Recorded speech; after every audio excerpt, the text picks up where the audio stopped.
...25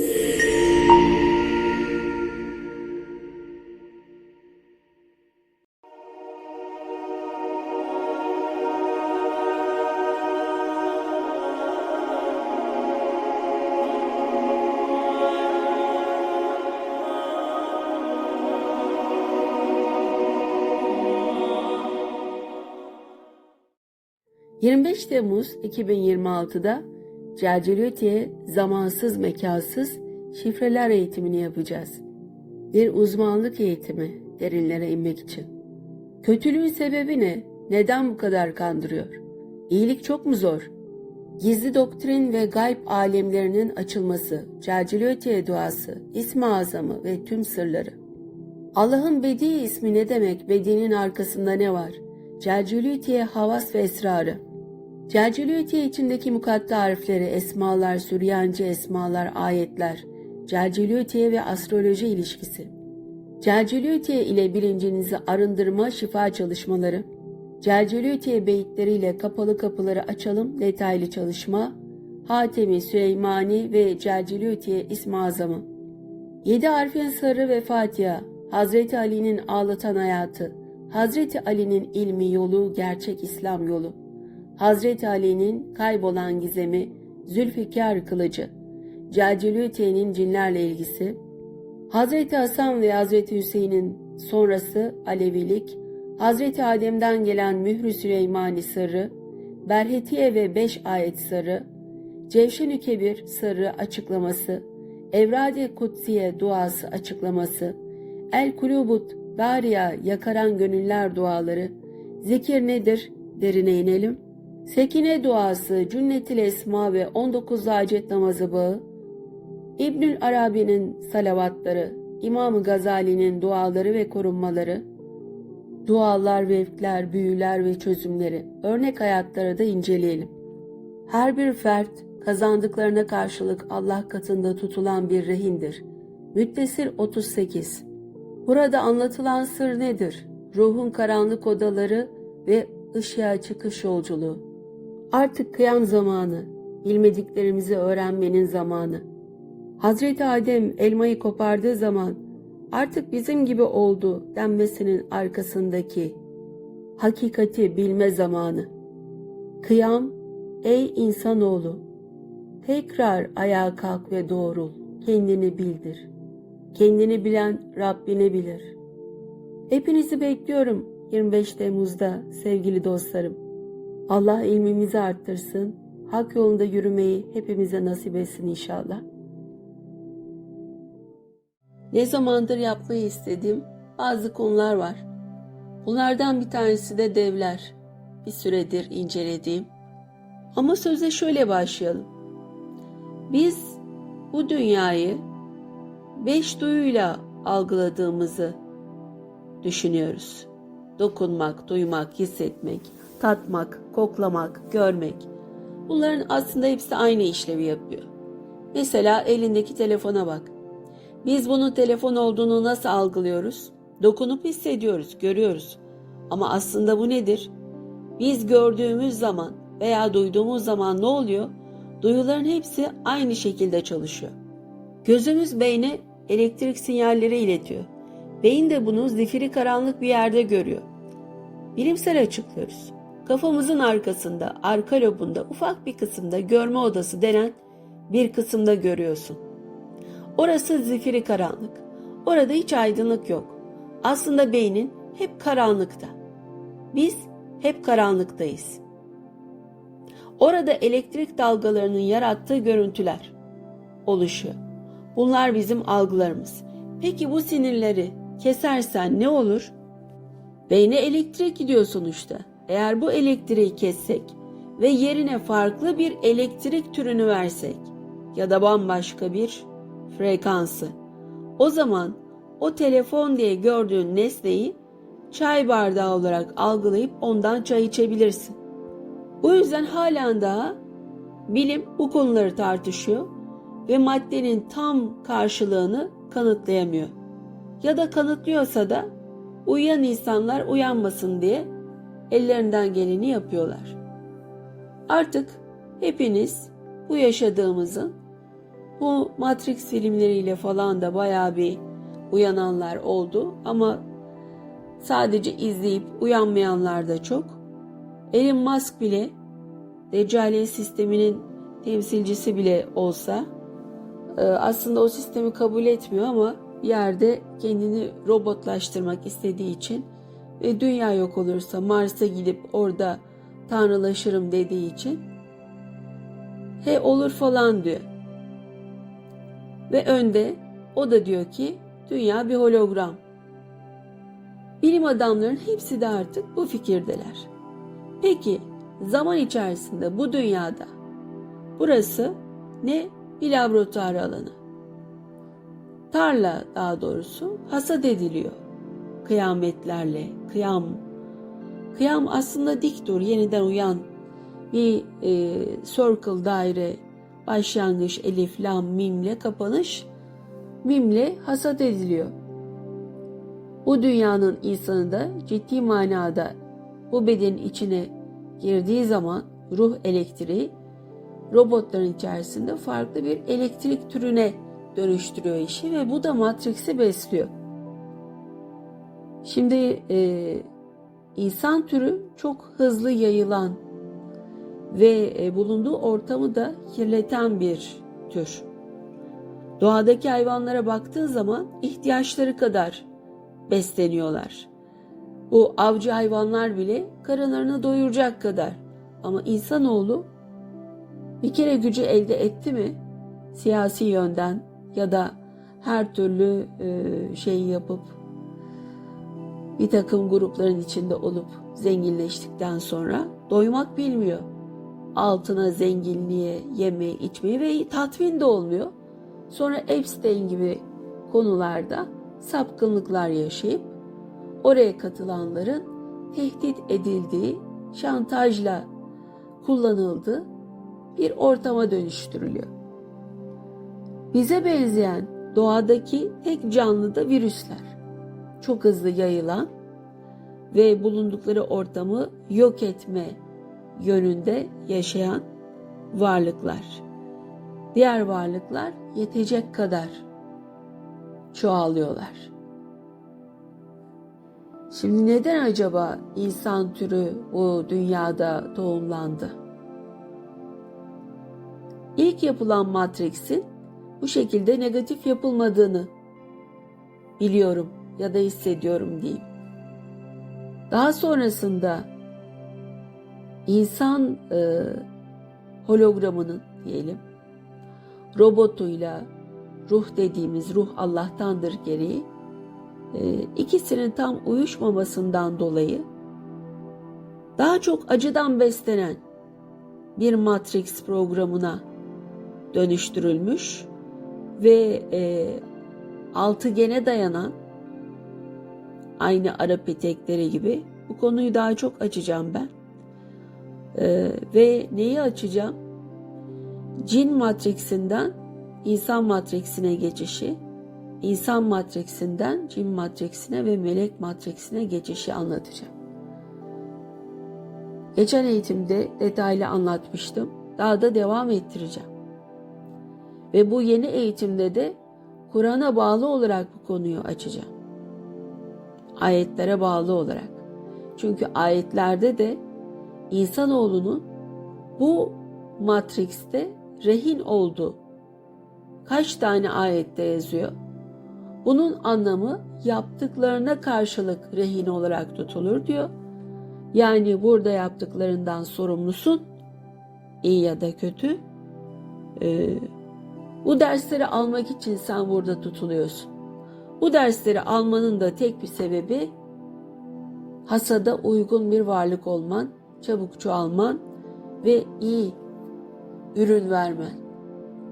Yani bu Matrix hologramını ve bunun üstündeki üst boyutların hologramlarını ardışık olarak besleyecek olan enerjinin üretimi. Ama burada şöyle bir olay var. Bu Rabbi mekanizmalar bu laboratuvarları kurarken kendilerinin devamlılığı için alttaki boyutları tohumlamak zorundalar. Ama ve lakin her yerde var olan bir olan Allah'ın doğası var. O da ruh. Bunun kendine ait kanunları, yasaları var. Ona uygun olmak zorunda. Burada işi bozan Allah sisteminin doğası. Çünkü bir olan kendinden kendini seyretme durumunda sürekli olarak yaratılan tüm varlıklarda, çünkü kendisi var. Onun elektriği var. Sende de bende de. Senin 2 nefesin var. Doğduğun nefes, öldüğün nefes. Geri kalan hepsi hologram, sanal program, rüya. Ölünce uyanıyorsun diyoruz değil mi? Tek bir nefesle hayat bitiyor. Ne yaşadım? O kadar uğraştım. Kaynanam onu dedi. Eşim bunu söyledi. Çocuklar öyle dedi. Patron bunu dedi. Aldı verdi, borçtu, harçtı, aldatılmaktı. Harra gürre yaşadım, bitti hayat ya. Bak sen şuna. Yine konudan saptık. Konumuz devlerdi. Daha çok konuşacağız. Tabii nefesimiz var ise. Şimdi şunu da diyebilirsin. Sen neyin kafasını yaşıyorsun, ne anlatıyorsun? Artık böyle söylemenin bir anlamı yok. Filmlerde falan seyrediyorsunuz. Ucundan gösteriyorlar. Yıllardır. Hazırlıyorlar. Çünkü son 100 yıldır, binlerce yıldır gelemediği teknolojiyi yaşıyorsun. Neden? Kıyamet zamanındasın da ondan. Son bitiyor artık. İnsanlar da ne anlayacaklarsa anlayacaklar, insan ruhları. Diyeceksin ki bazılarınız böyle yazıyorsunuz yorumlara. Yemek yiyorum, sindiriyorum, tuvalete gidiyorum. Yürüyorum. Boşaltıyorum. Yaşlanıyorum, hepsi oluyor. Bunlar da ne? Hologram. Öyle mi? Yok, her şey madde. İlle elinle tuttuğun. Aşık oluyorsun, onu da elinle tutuyorsun değil mi? Duygularını tutabiliyor musun? Tutamıyorsun. Ama hayatını öyle yönlendiriyorsun. Acaba bu hologram dediğimiz, Matrix dediğimiz bu dünya baya yapay zeka programı.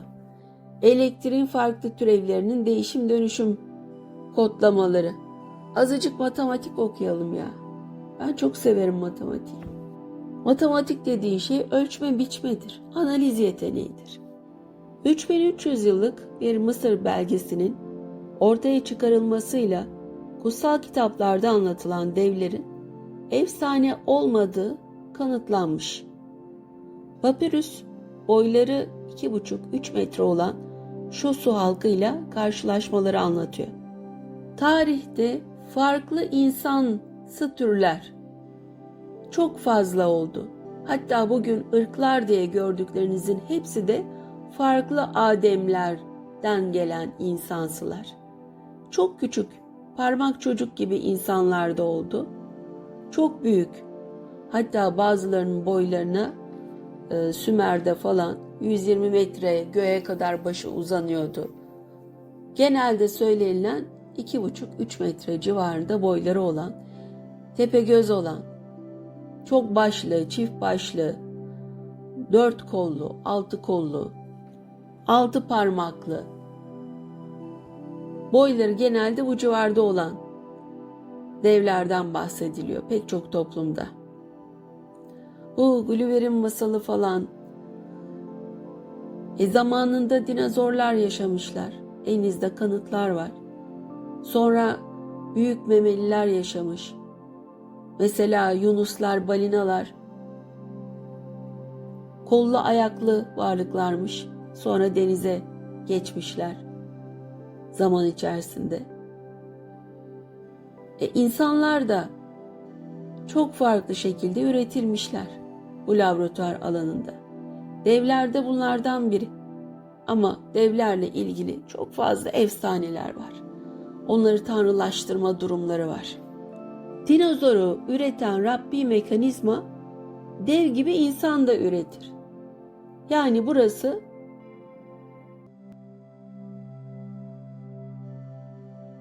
tarla. Her türlü tohum ekilir ve denenir, bakılır. Devler de bunlardan biri ve kendi içlerinde de çok farklı. Ha diyeceksin bunlar cinler değil mi? Cinlerde de dev olanlar var tabii. Çok küçük olanlar var, dev olanlar da var, onlarda da var. Mesela Kur'an'da at kavmi geçiyor. Değil mi? Bu devlerle ilgili. Mesela Sahra Çölü'nde Takarkori Kaya Sığınağı'nda 7000 yıllık 2 tane kadın mumyası bulunuyor. İkisi de dev. Benim bizzat şahit olduğum Tanrı Dağları'nda tünel açılırken bulunan 3 metrelik bütün insan iskeleti. Dev yani. Ve ondan sonra kapatıldı orası. Bizzat görenler anlattılar. Meğerse orası, o dağda altın varmış, altın madeni varmış. Orada çalışıyormuş anlaşılan bu.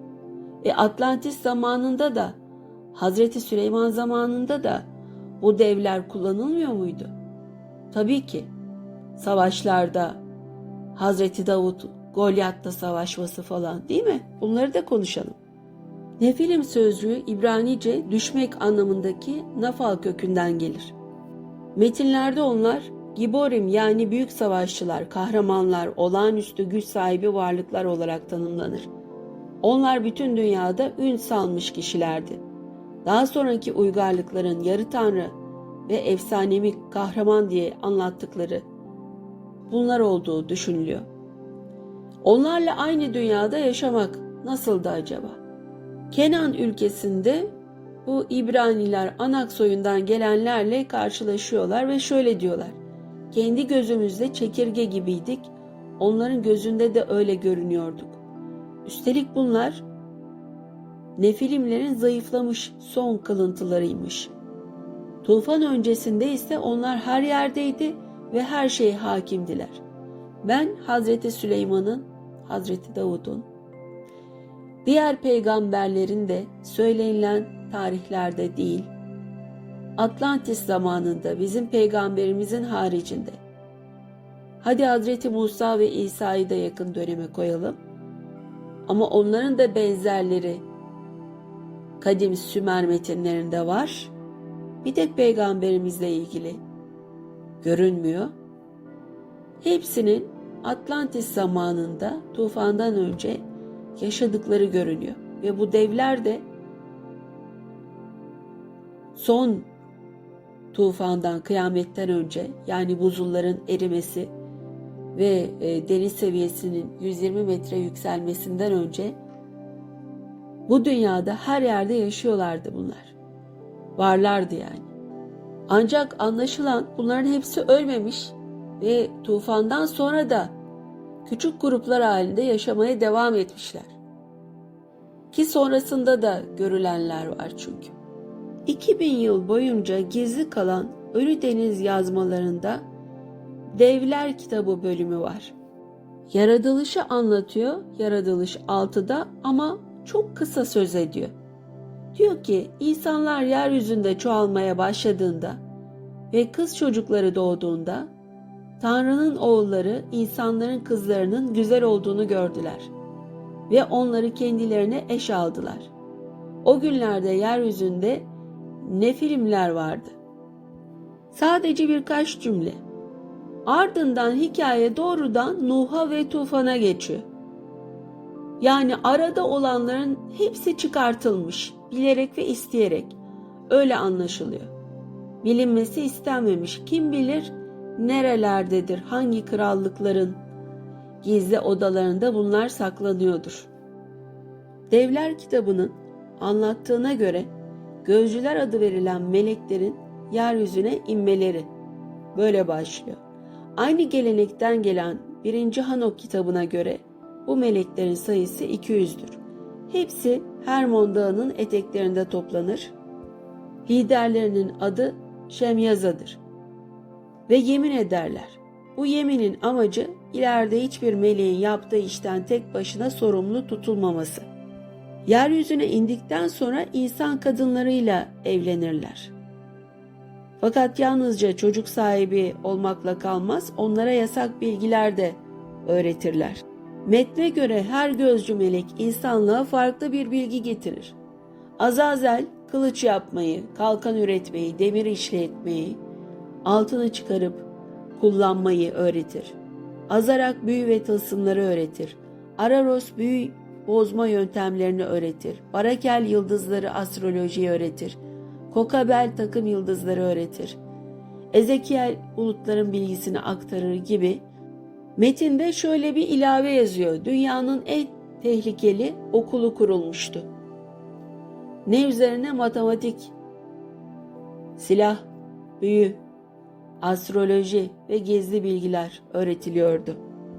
Ve kadınlar da ilk önce kadınlar öğreniyormuş bu bilgileri ve insanlara bu bilgileri aktaran da o dönemde kadınlarmış.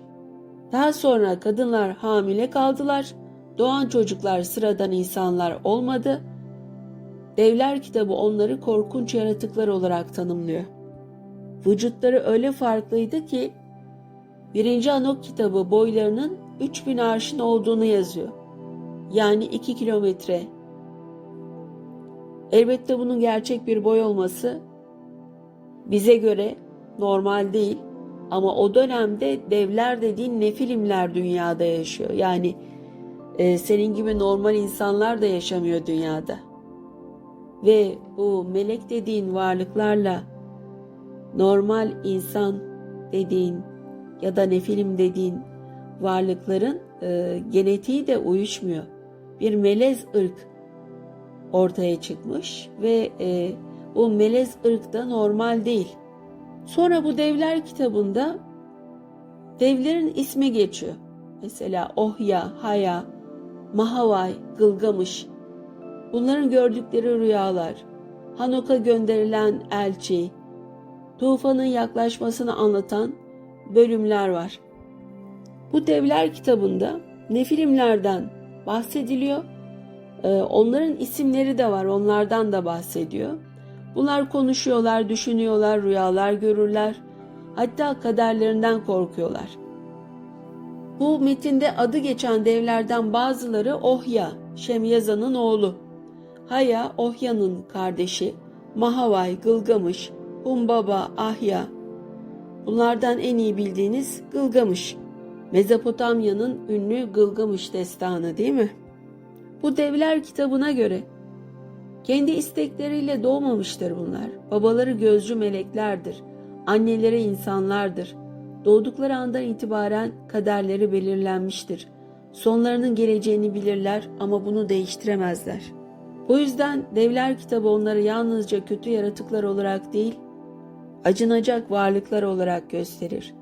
Bu Hindu metinlerinde de devler var, normal insanlar var, devler var. Peki bu devler kitabı nasıl günümüze ulaştı? İlk bakışta şaşırtıcı görünse de devler kitabı yalnızca Qumran mağaralarında bulunmadı. Metnin başka parçaları da yüzyıllar sonra Çin'in batısındaki Turfan bölgesinde keşfedildi. Ve bu nüshalar İbranice ya da Aramice değildi. Mani dinine ait el yazmalarıydı. 3. yüzyılda yaşayan Mani farklı dinlerden birçok metni kendi öğretisine dahil etmiş. Devler kitabı da bunlardan biri. Mani dinini takip edenler kitabı yüzyıllar boyunca çoğaltmışlar ve Orta Asya'ya kadar taşımışlar. Ve Orta Asya'da özellikle Afganistan, İran, Mezopotamya bu bölgelerde ve o Tanrı Dağları'nın olduğu yerlerde çok fazla devlerin yaşadığını kanıtlarıyla biliyoruz. Batı'da Mezopotamya'da bulunan bu kitap, belgeler gizlenmiş, yok edilmiş. Ama Çin tarafındakiler elimizde kanıt olarak duruyor. Metne göre Hanok'un uyarılarından sonra artık geri dönüş yoktur. Tanrı'nın hükmü verilmiştir. Gözcü melekler cezalandırılacaktır. Devler yok olacaktır. Ve insanlık büyük bir tufanla yeniden başlayacaktır. Devler bunu öğrendiklerinde korkuya kapılırlar Ama pişman da olmazlar. Şiddet devam eder, kan dökülme devam eder. Yeryüzündeki düzen tamamen bozulur. Sonunda tufan gelir. Metin burada ayrıntıya girmiyor. Bundan sonrası Nuh hikayesi başlıyor. Nuh da normal bir insan değil zaten.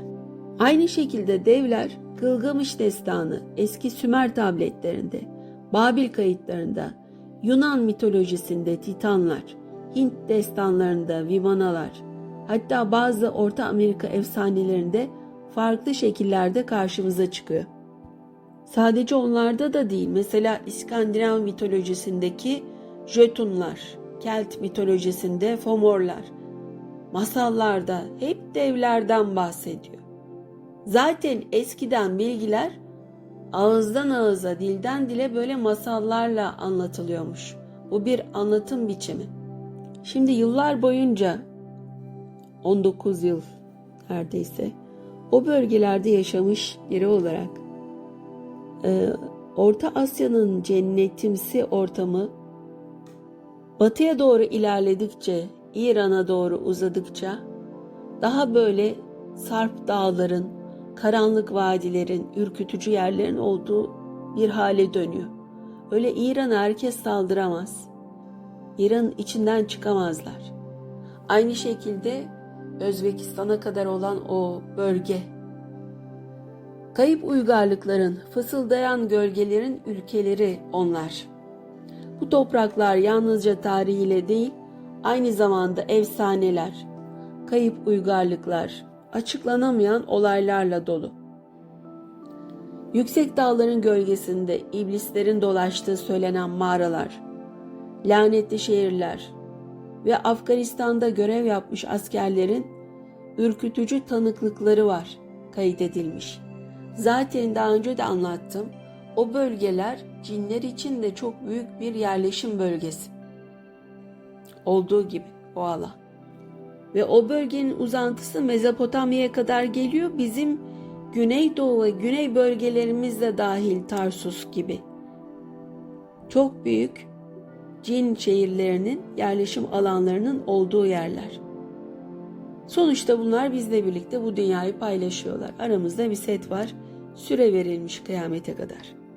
Şimdi orada görev yapan askerlerin kayıtlarına göre lanetli bir askeri karakol var. Gece nöbeti sırasında askerlerin gördüğünü iddia ettiği karanlık gölgeler. Tabii bayağı bir cinni varlıklar da orada oyun oynuyorlar geceliğin. Sadece bu olaylar değil, bir de çok fazla mağara var o bölgede. Olduğu gibi eski mağaralar.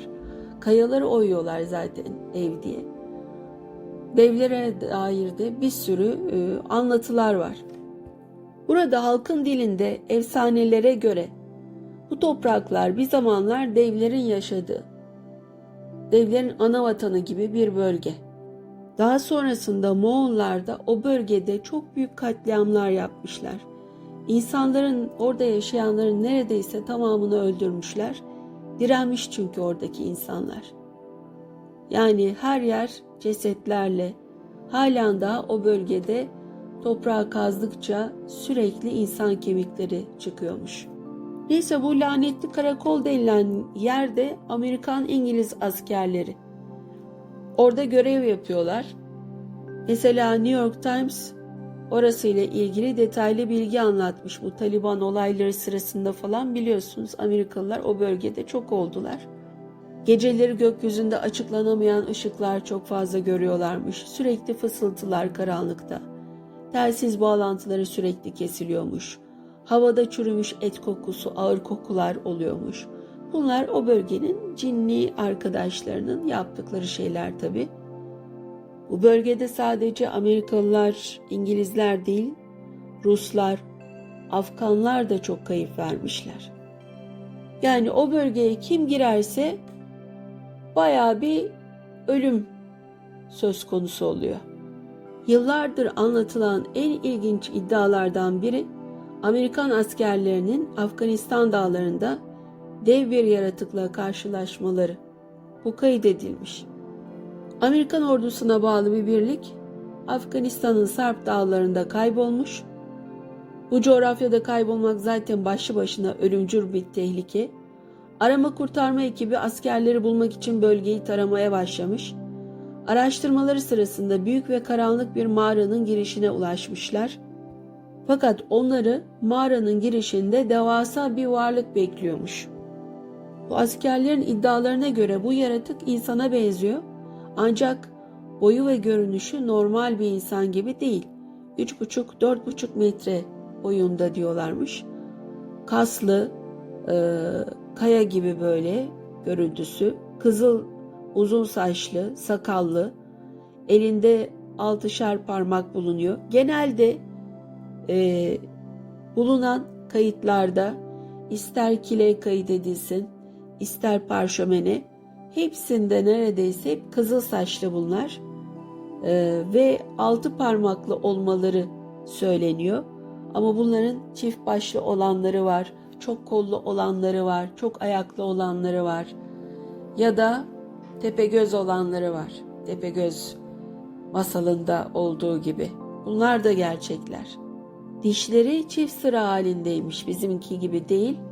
Çok da sivriymiş, derisi sertmiş, derisi de kırmızımsıymış ve elinde dev bir mızrak varmış. O Hindu kabartmalarında, heykellerindeki gibi böyle dev silahlar. Zaten onun silsilesidir o.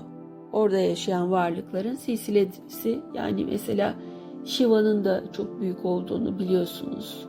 Hint tanrılarının, Yunan tanrılarının, değil mi? Devlerden bahsediliyor. Dev mızrağınla askerlere saldırıyor. Birkaç askeri öldürüyor. Ondan sonra askerler ateş açıyorlar buna. Ve bayağı bir çatışma oluyor. Ondan sonra dev yere yıkılıyor. Bayağı askerler de yaralanmış, bazıları da ölmüş. Ve buradan sağ kurtulan askerler uzun süre bu travmayı unutamamışlar. Anlatıldığına göre dev öldürüldükten sonra helikopterle cesedi bölgeden götürülmüş.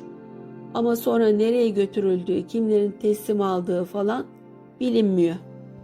Bunun dışında da Havok Journal adlı internet sitesinde Amerikalı askerlerin Afganistan'da gördüğü başka devlerle ilişkili anlatımlar da yer alıyor. Siz de bakabilirsiniz. Yine Amerikan askerleri bir köyü gözetlemek için tepeye çıkıyorlar. Yeni verilen Region 3 adlı termal kamerayı deniyorlar. Başlangıçta her şey normal görünüyor. Vadinin kenarları, köy falan, insanlar. Sonra dağın zirvesindeki kayalıkların üzerinde olağanüstü büyük bir sıcaklık beliriyor. İlk başta bunu Taliban savaşçıları olduğunu düşünüyorlar. Ama sonra o sıcaklık kaynağı ayağa kalkıyor. Tek bir canlı olduğunu fark ediyorlar. İyice yakınlaşıyorlar. Sonra gördükleri manzara karşısında donup kalıyorlar. Karşılarındaki varlık insanların en az 2-3 katı büyüklüğünde, omuzları inanılmaz geniş, çok kaslı bir yapı, gözleri ateş gibi parlıyor, omuzlarına kadar uzanan kalın bir giysi, pelerini var. Yüzü insana benziyor ama tam olarak insan değil. Yürüdüğünde ağır adımlar atıyor ve yer sarsılıyormuş gibi oluyor. Askerler bu gördükleri karşısında paniğe kapılıyorlar ve çok korkuyorlar. Ama dev onlara fazla yaklaşmayıp yavaşça onlardan uzaklaşıyor ve gözden kayboluyor. Yine bunu da askerler unutamayacağımız bir anı diye paylaşmışlar. Kandahar devi diye bakarsanız bununla ilgili bilgi de sosyal medyada var. Yine Afganistan'ın tam ortasında yer alan Bamyan Vadisi var. Çok eski uygarlıklar, kayalara oyulmuş yapılar, paranormal olaylar, böyle meşhur bu bölge. Dağları oyarak dünyanın en büyük Buda heykellerini yapıyorlar. Bamyan Buda heykelleri deniyor. Dev. Oranın halkı vadinin derin mağaralarında yaşayan gizemli insanların olduğunu söylüyor.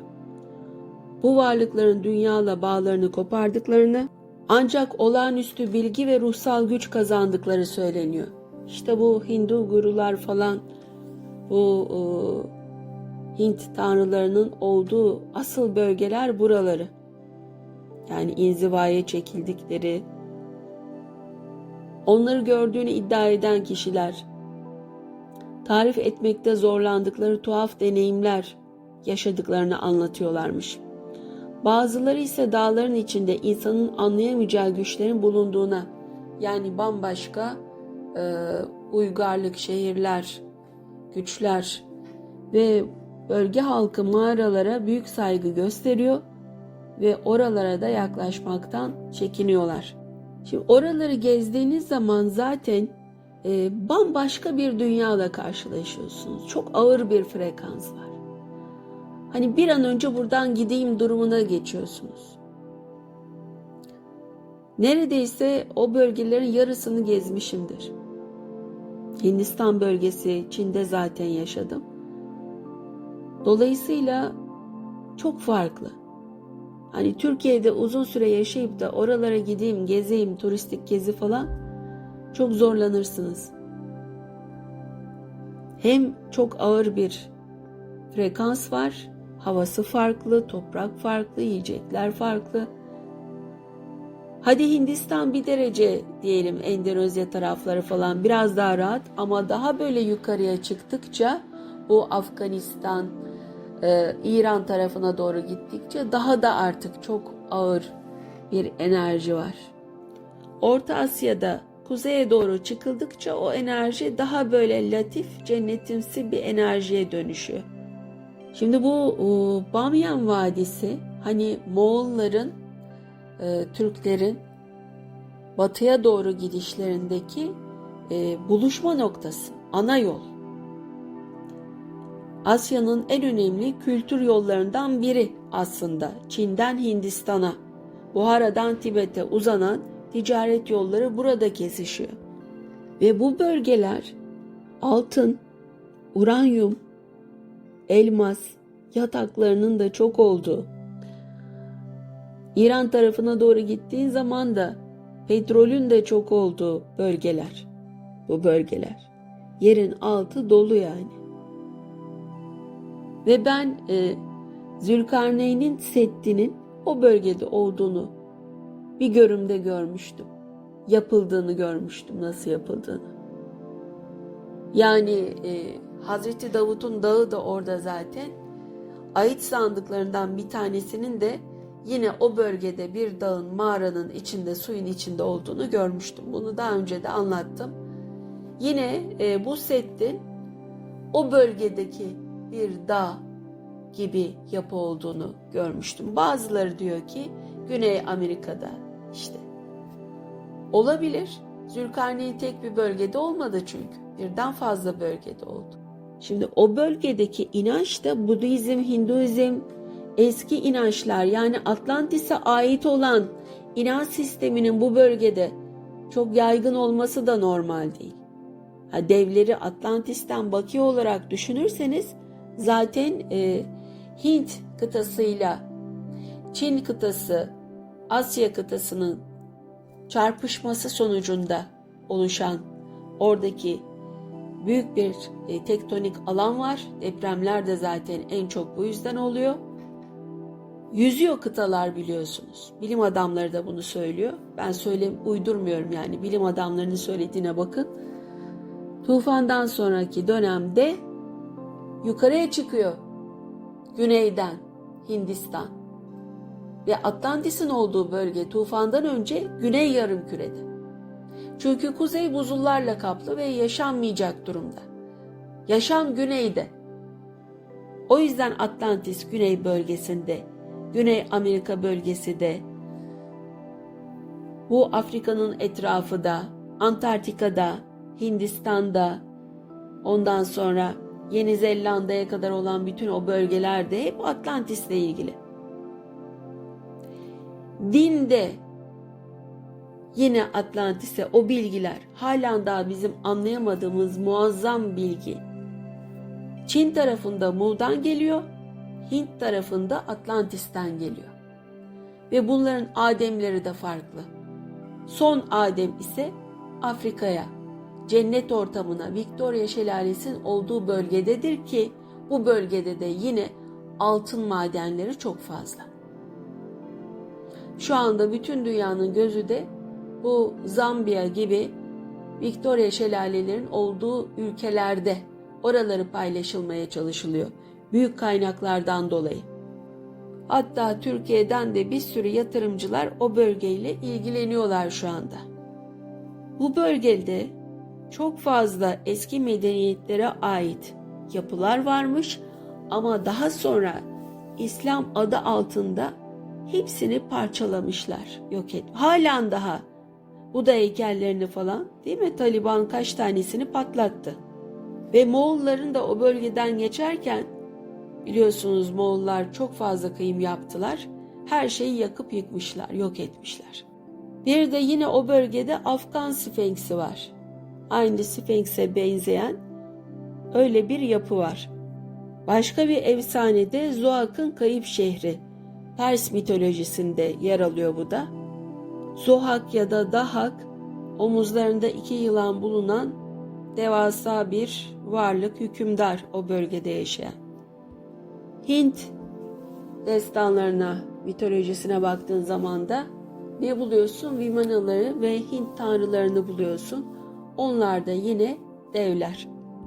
Antik Yunan'da Titanlar yeryüzünü ve gökyüzünü yöneten ilk güçlerdi.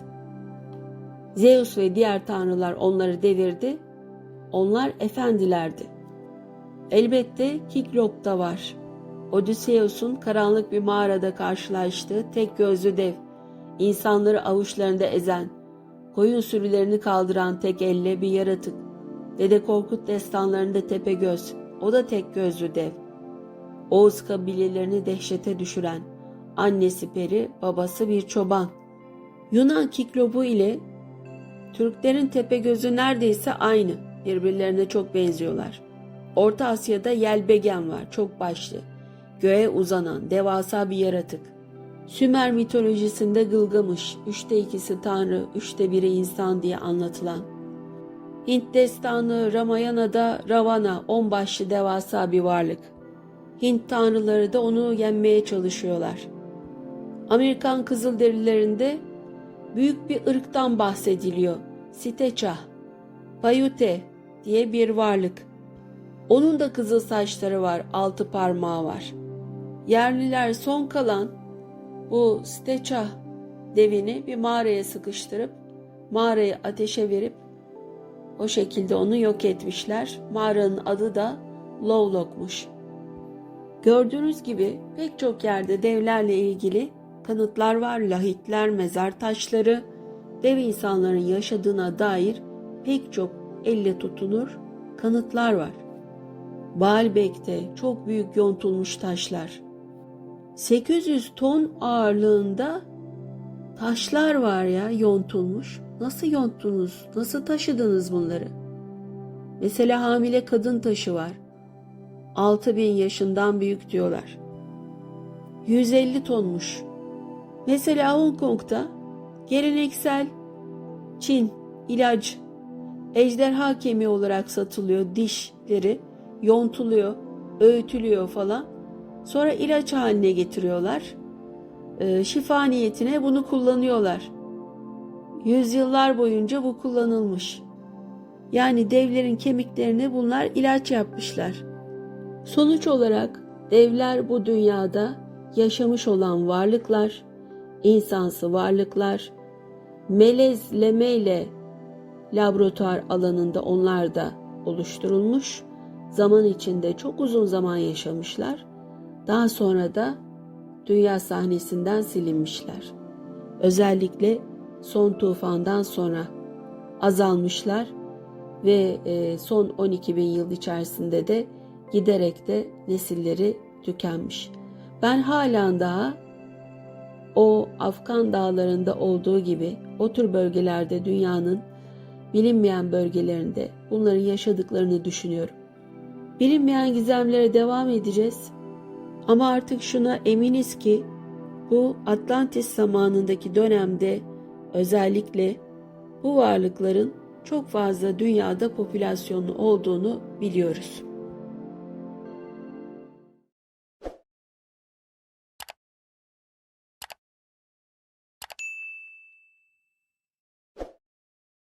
25 Temmuz 2026'da Celceliyeti'ye zamansız mekansız şifreler eğitimini yapacağız. Bir uzmanlık eğitimi derinlere inmek için.